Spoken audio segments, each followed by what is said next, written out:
అదిగదిగో అమరావతి మరో 3 ఏళ్లలో సాకారం అంటోంది ఏపీ ప్రభుత్వం. 2028 నాటికి ఎట్టి పరిస్థితుల్లోనూ రాజధాని నిర్మాణాన్ని పూర్తి చేయాలి అన్న సంకల్పంతో ముందుకు అడుగులు వేస్తోంది చంద్రబాబు ప్రభుత్వం. అందులో భాగంగా సీఎం అధ్యక్షతన జరిగిన సిఆర్డీఏ అథారిటీ సమావేశంలో కీలక నిర్ణయాలకు ఆమోదం లభించింది. రాజధాని అమరావతి పనులను పరుగులు పెట్టించేందుకు సమాయత్తమవుతోంది ఏపీ ప్రభుత్వం. ఏపీ అసెంబ్లీలోని ముఖ్యమంత్రి ఛాంబర్లో జరిగిన సిఆర్డీఏ అథారిటీ సమావేశంలో 59 పనులకు సంబంధించిన 37,702 కోట్ల రూపాయల విలువైన టెండర్లకు ఆమోదం లభించింది. ఈ మేరకు ఆయా ఏజెన్సీలకు లెటర్ ఆఫ్ అగ్రిమెంట్ ఇవ్వనుంది ప్రభుత్వం. దీంతో గతంలో నిలిచిపోయిన రాజధాని పనులు త్వరలోనే పట్టాలెక్కనున్నాయి. 73 వరకు గత అథారిటీలో క్యాబినెట్లో 48,012 కోట్లకు యాక్చువల్గా అప్రూవ్ తీసుకున్నాం. 59 టెండర్లు యాక్చువల్గా నిన్నటి ఓపెన్ చేశారు.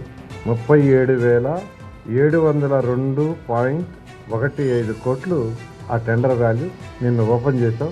ఇవాళ అథారిటీలో పెట్టి అథారిటీ అప్రూవ్ తీసుకున్నాం. వాళ్ళకి ఇమీడియట్గా లెటర్ ఆఫ్ ఇంటెంట్ ఇవ్వడం జరుగుతుంది. వాళ్ళు వర్క్ టేకప్ చేయడం జరుగుతుంది.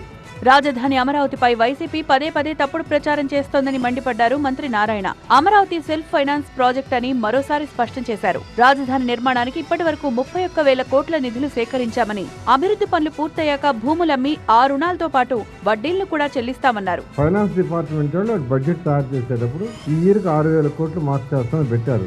దాన్ని చూసి వైసీపీ నాయకులు బడ్జెట్ లో పెట్టారు కాబట్టి ప్రజల ట్యాక్స్ నుంచి కడతారని అనుకుంటున్నారు. కాదండి.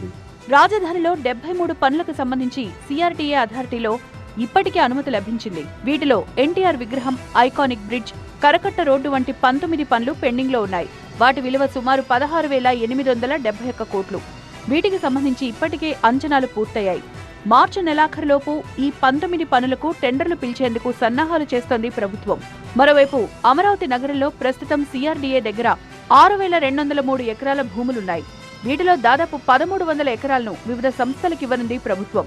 దాదాపు 4,000 ఎకరాలు అభివృద్ధి చేసి ల్యాండ్ను వేలం ద్వారా విక్రయించి రాజధాని నిర్మాణానికి నిధులు సమకూర్చే ప్రయత్నాల్లో ఉంది ఏపీ ప్రభుత్వం.